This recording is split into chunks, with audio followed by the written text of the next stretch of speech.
Hi guys! For this next part, I'm talking about the overall experience and what I was thinking as I prepared to go on my first cruise. I'm comparing the main points I researched about for each destination and how it compared to my reality. I tried looking into each aspect to be prepared, planning my outfits based on each port and what I could do that day. That was a big thing I focused on that I think really helped me, especially looking into what each place was about. For most, if not all, the destinations, I was sure there was going to be somewhere to swim and potential for great photos everywhere. My main form of research that really helped me was the Instagram tags for each location, to get a feel of if it was more for just beach focused or walking and shopping as well.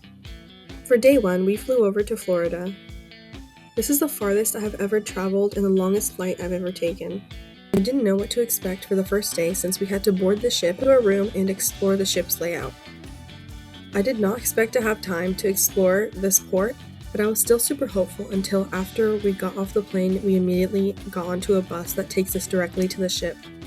My experience on the flights to Florida. The first plane we got on was really nice and not as old as the rest that I had to go on. On that first flight, it was my longest flight and the person behind me, a grown man, was kicking my seat the entire time until he fell asleep. On the second flight, the flight attendants seemed really rude. A lot of mean girl energy, but it kind of mellowed out halfway through. As I previously mentioned, after the flight, we went directly on the bus to the cruise ship. Off of the bus and eventually into the waiting room and then onto the cruise ship, we ate at the Lido Market restaurant area. I hadn't eaten all day, and I still didn't really have a great first impression of the Lido Market, because I wasn't interested in the options they had that day, and they had just enough variety, but the options tended to be really basic. That's understandable because of the amount of people they have to feed. But about the Lido, most of the stuff is served to you behind glass, which I found uncomfortable. I'd rather it be like a buffet where you can grab everything yourself, or like a restaurant where you order something off the menu. I found the opening and closing hours for the Lido to be confusing the whole trip, and the place is either pretty much completely empty or all the seats are taken. On day one, I also played the slots in their casino, and from everywhere I've ever gone to, cruise ship slot machines seem to be the toughest to get bonuses on, and they pay back the worst. You can just get a feel from the machines compared to other experiences. This time, I don't think the issue was my luck. I would just overall not recommend spending my money on that for anyone who cares, or for myself if I ever go again. I don't know why I thought I would explore the cruise ship on my first day. You just kind of eventually get to know the areas after a few days. The ship wasn't that huge, but when looking for your room, it can feel like a maze until you get a hang of it. If you get on the elevator on the opposite side, sometimes I would end up walking around the whole floor until I got to my room. Looking into each location, the Bahamas was definitely the most beachy place, as in the top thing to do here was to swim and play on the beach. I just wondered what else could there be about it. It turned out to be my favorite port. We had to get on a separate boat to get to the land. That was kind of fun in itself, especially being on the top floor, compared to being on the bottom floor inside on the way back. The Bahamas was pretty much just a beach, but the water was so blue and clear, and the whole view was really unreal. The sand was so fine and soft, and the water was really fun to swim in, with the occasional waves. It was just overall a 10 out of 10 beach. This is the best time I've ever had swimming, and my favorite experience at the beach ever. 2 cars of some sort would drive selling drinks that you could charge to the room, and there was a couple of gift shops around to buy beach necessities and souvenirs.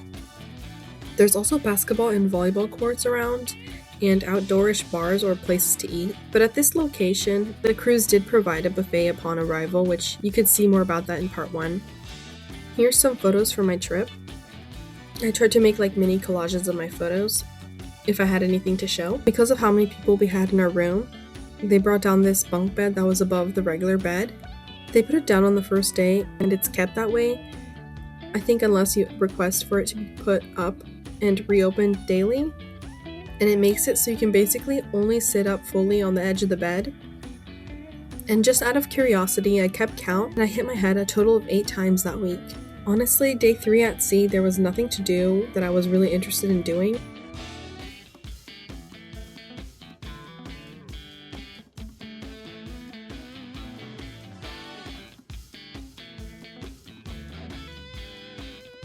On day 4 at Grand Turk, researching before going on my cruise, I concluded that this location was also a beach area to swim but also to walk around. Its key features to me were taking photos with or just seeing the donkeys that freely walk around here. And the only pink Starbucks seemed to be a bigger deal online than in person. In person, it seemed like very few people cared about it. This was the only time that we had to share a port with another boat, so it was the busiest port yet. Unlike the first port, the rest of them we walked from the boat to the main area from a pier. And you can either stay at this area or take a taxi or some other form of transportation to further nearby locations. For our trip, we stayed at the main drop-off areas each time, meaning I didn't get to see much of what I expected, and it can change what you experience based on the locations. Here they had shops and some photo areas right as you enter, along with colorful buildings, and it goes into a pool area, but there's also access to a few beach areas around. The sand at this beach was a lot more textured compared to the Bahamas. It's like crushed up seashells all over the floor. But the worst part that I would recommend getting water shoes for is the dead coral in the water. Or at least I think they said it was dead or mentioned something about it. It's everywhere at the bottom of the water, and it was just really weird. I was really avoiding touching the floor while swimming. Here there's a few fish that swim around, and some are white and really hard to spot, but there's also some black and white striped ones, so it would have been really nice to have goggles. And some people were snorkeling, which I think they got nearby or rented. I didn't get to see any donkeys. I think you would have to drive to a different beach location for that. These are some of the colorful buildings. They don't look that amazing right now, probably, but it really livens up the place with everything else around. These are some of my favorite statues that you could take a picture with. Before my trip, Amber Cove stuck out the most to me as its main focus being photo locations. For my research, I found that one iconic spot was the Amber Cove lettering with the boat in the background. And another photo spot was the rainbow umbrellas, similar to the iconic ones I think are also in Japan. There's so many great areas to take photos of here, but I'd say the third most popular, or at least exciting to me, has been the waterfall photos. From seeing the photos on Instagram, I think the perspective that people take their photos in make it look like a much grander sight than it really is. But that also leads me to believe that it also might be a good walking location, as there's so much here to discover. This is the photo that I took of the sign at Amber Cove. There seems to be multiple other Amber Cove signs people take photos with, but not as iconic in my opinion as the previous examples that I talked about. This is what it looks like right as you enter. You see the 3 colorful houses right above the water, and the mountains with the greenery.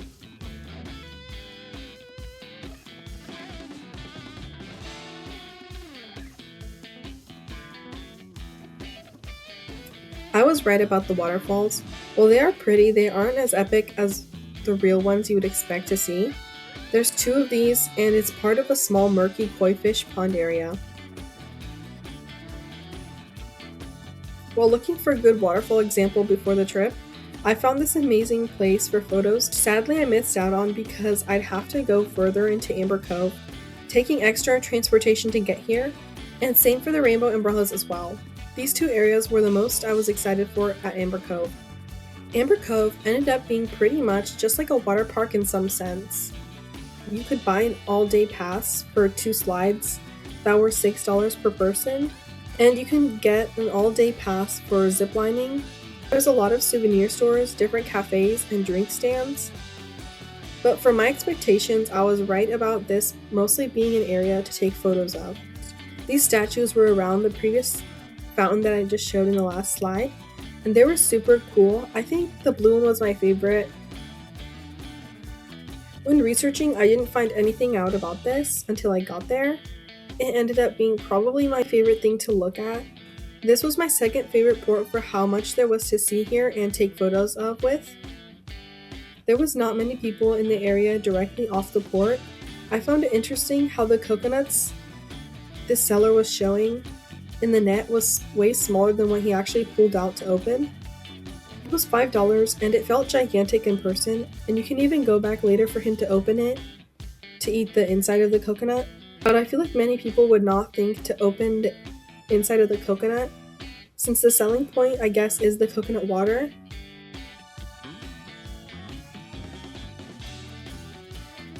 There was so many no drone signs, and as we left, I saw the sign about cats, which made me sad that I didn't see any.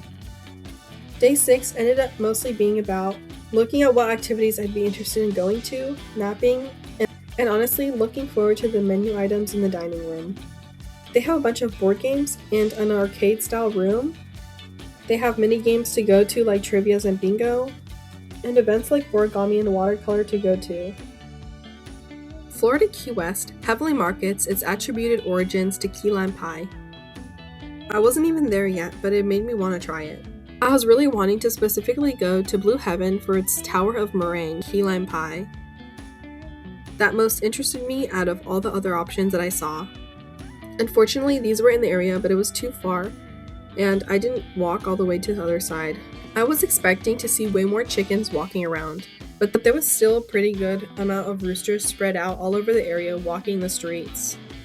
I was expecting this place to feel a little bit like San Francisco, and the vibes kinda did. It rained for very little, but it was so hot and humid, and I just did not enjoy that weather. One of the most highly recommended places I was kind of interested in was Duval Street. I did see the sign, but I did not go through the actual street. It's definitely a place focused on walking around. I think this place ended up meeting my expectations, but it was a bit underwhelming with so many streets to walk through and different stores and homes and restaurant bars nearby. I think everyone would have a different experience here because there's so many directions you could walk in. There's a few unexpected and quirky places I liked taking photos of, and I collected some business cards around here as souvenirs whenever I saw ones I liked for my junk journaling.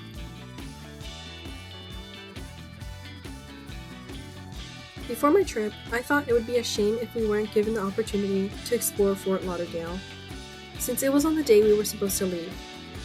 But other than one unique photo spot, it was the one place that I would rather miss out on compared to the rest, I guess. This was the statue I was talking about, and it's called the Thrive statue, and it would have just been cool to take a photo inside of it. We had to get our own ride to the airport, and not in the provided bus, since our flight left too early. There was no problem with the flight attendants this time. It was just at an airport restaurant in between flights. It was really confusing and hurtful with the way we were being treated, honestly. At one of the airports, there was this toy store that had really cool art and colors. But that concludes my whole trip experience. Thank you for listening.